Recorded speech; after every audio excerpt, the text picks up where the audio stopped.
Choosing the wrong tools creates more problems than having none. Tools should simplify money, not complicate it. Most people choose financial tools based on popularity or hype. Better results come from simple criteria. When tools match your system, they quietly support progress. If a tool feels complicated, it will not be used consistently.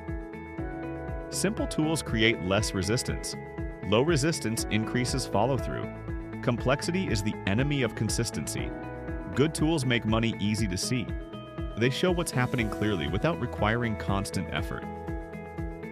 Visibility creates awareness. Awareness supports better decisions.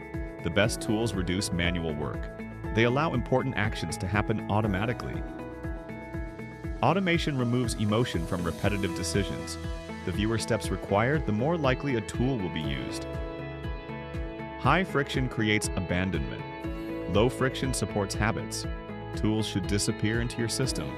When chosen correctly, they feel invisible but effective. Subscribe for logic-based money education. This is Cashmetry, and where money makes sense.